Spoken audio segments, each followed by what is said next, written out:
Welcome to sunny Saigon, a hopeful greeting frozen in time. But by April of 1975, the jet-set dreams on this Pan Am billboard clashed with the chaos unfolding on the ground. The war was ending, the city was bracing, and the skies above Saigon no longer promised adventure. They signaled escape. Chaolan, April 1975, just days before Saigon's collapse. A plane carrying fleeing soldiers, gold and dollars, crashed into the heart of the Chinese district. Locals gathered in awe not just at the wreckage, but at the symbol. Even wealth and power couldn't buy escape from history's final landing. Tehran Railway Station, 1975, where hurried footsteps echoed beneath Persian signs and steel beams. Trains hummed with promise, carrying hopes, secrets, and silent goodbyes. In a country on the brink of change, these fleeting moments felt ordinary, yet history was quietly boarding. In 1975, Emperor Hirohito of Japan strolled through Disneyland, a surreal blend of post-war diplomacy and American pop culture. Just decades after Pearl Harbor, here he was, side by side with Mickey Mouse, in the most American dreamscape of all. History walked Main Street that day with a smile and a bow. New York City, March 8, 1975, streets filled with voices, banners, and determination. It was the first year the UN recognized International Women's Day, but these women had been marching long before. That day, their steps echoed louder. History didn't just observe it, marched forward with them.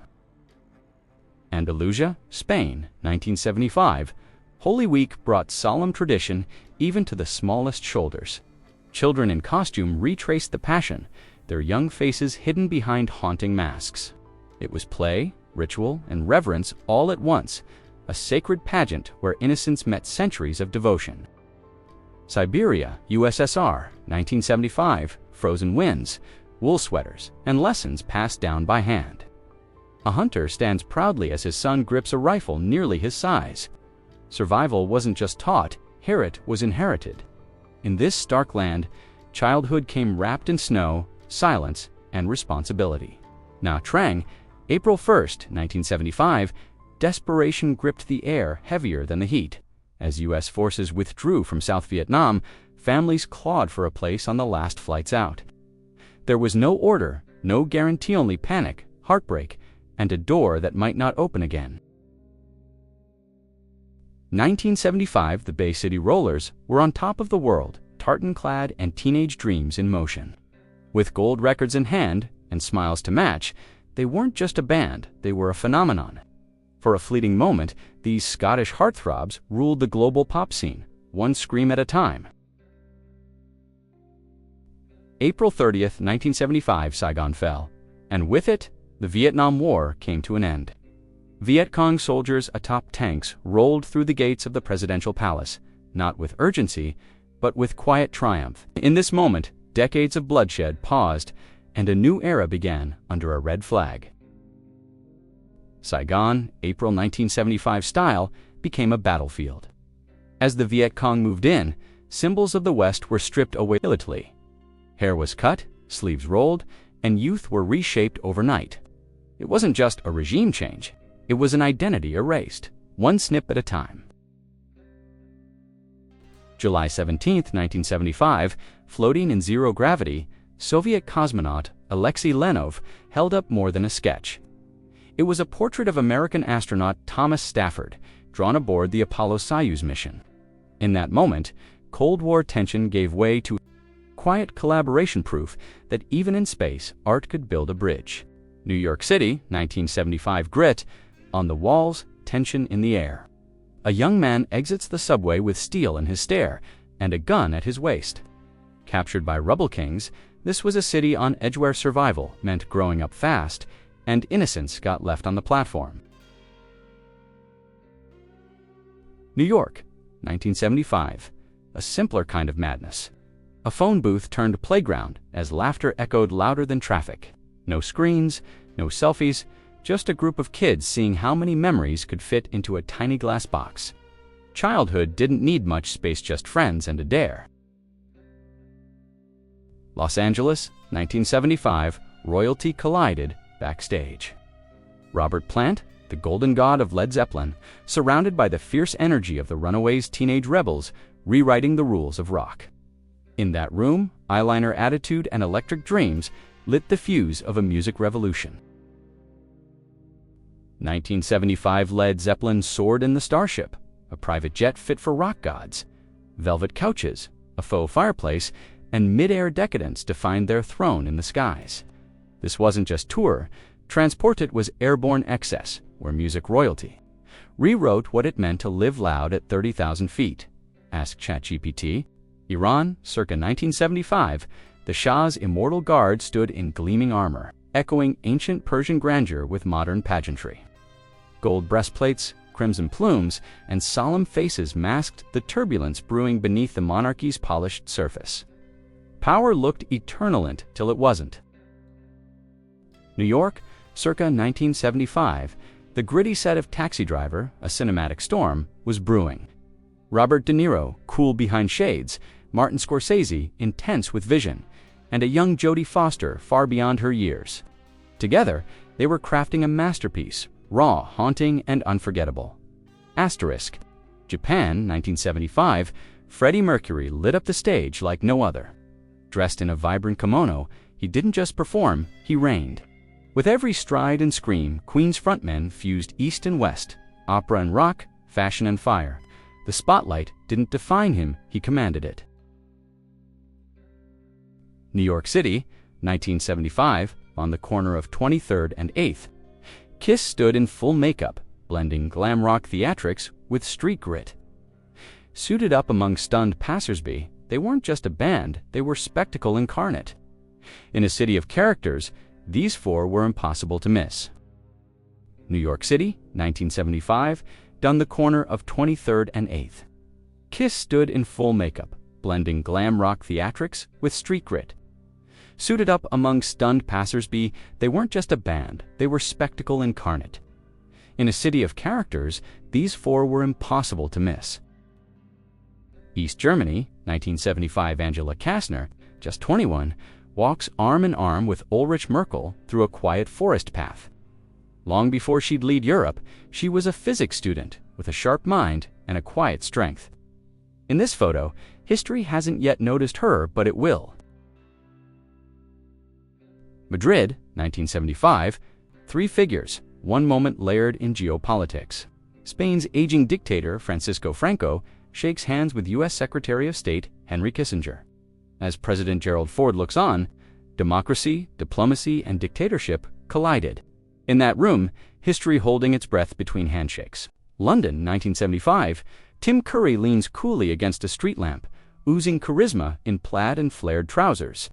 Just off the heels of the Rocky Horror Picture Show, he wasn't just an actor, he was a cultural jolt. In a decade of rebellion, Curry made weird look wonderful. Wembley Stadium, May 26, 1975, Bella Knievel soared, then slammed. The Daredevil's motorcycle crash-landed in front of a stunned crowd, his body tumbling like a rag doll across the track. But, in true Knievel fashion, he rose bloodied but unbroken. Failure wasn't defeated, was part of the legend. Vietnam, 1975, the war was lost, and the retreat was desperate. South Vietnamese soldiers abandoned their boots and uniforms on the road, shedding identity to escape vengeance.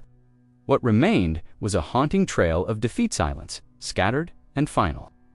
A battlefield without bodies, only echoes. St. Moritz, Switzerland, 1975, the Iranian royal family poses against a backdrop of snow and luxury.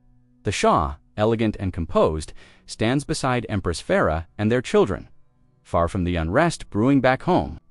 In this frozen moment, they look like any other family on vacation, but history was already melting beneath their feet. Rotterdam, Netherlands, circa 1975, a group of Surinamese immigrants stands firm in the face of change. With style, pride, and quiet strength, they represented a new chapter in Dutch society.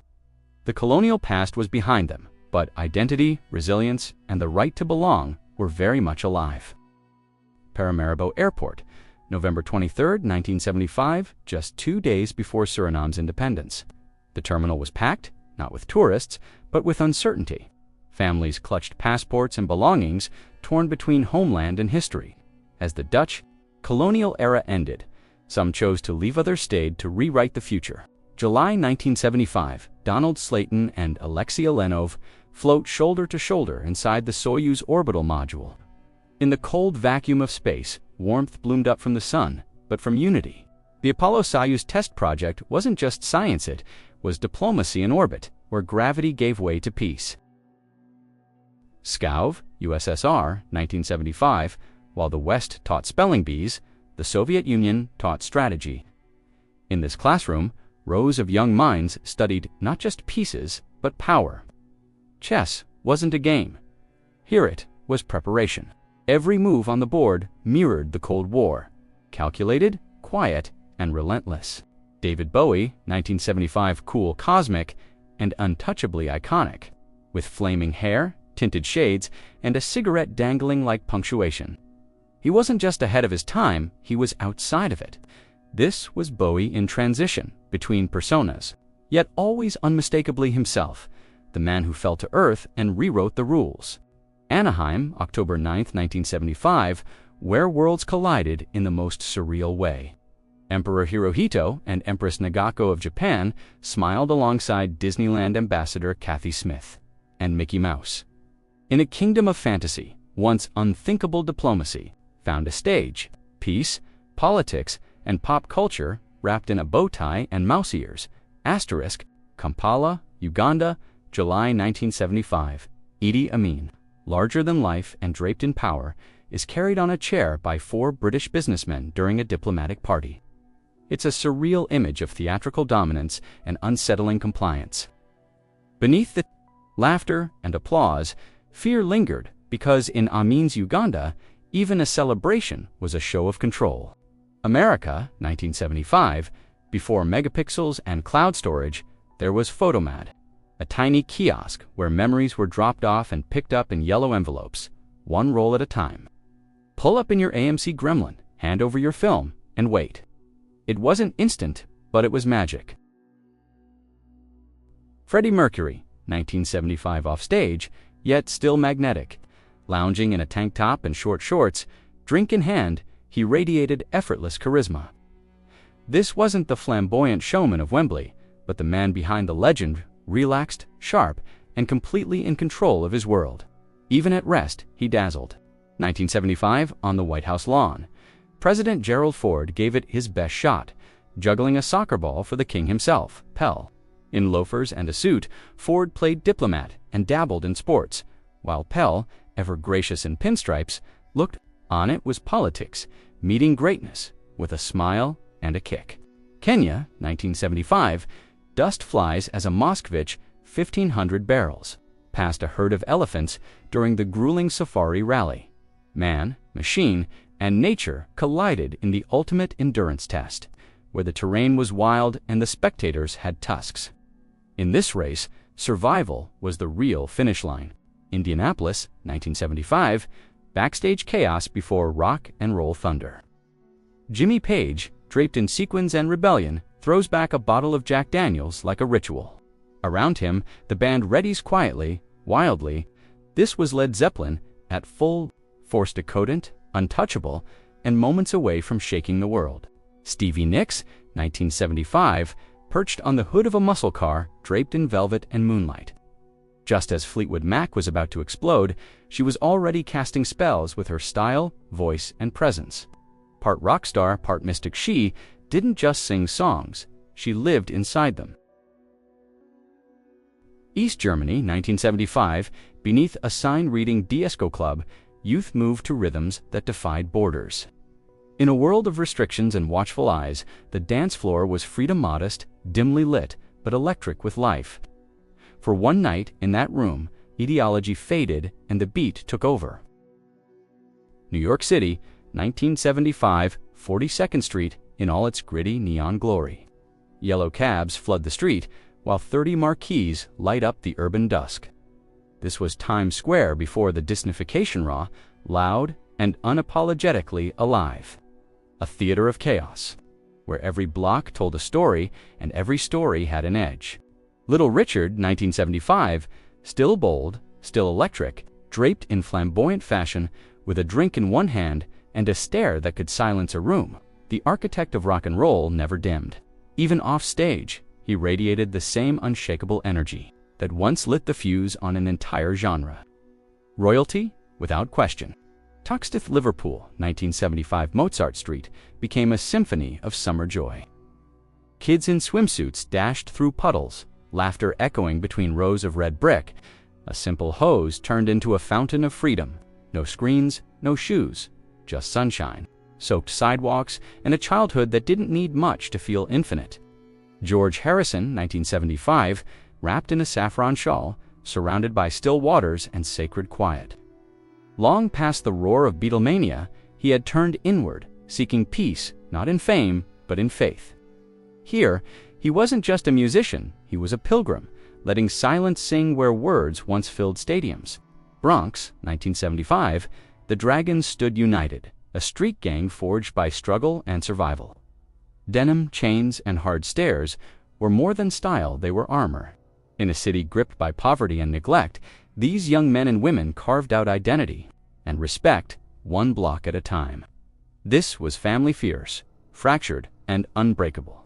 New York City, 1975. The original cast of Saturday Night Live posed with the raw, rebellious spirit that would soon redefine comedy. Chevy, Gilda, Belushi, Aykroyd, and the rest weren't just performers, they were cultural disruptors. In a country craving authenticity, they delivered it live every Saturday night.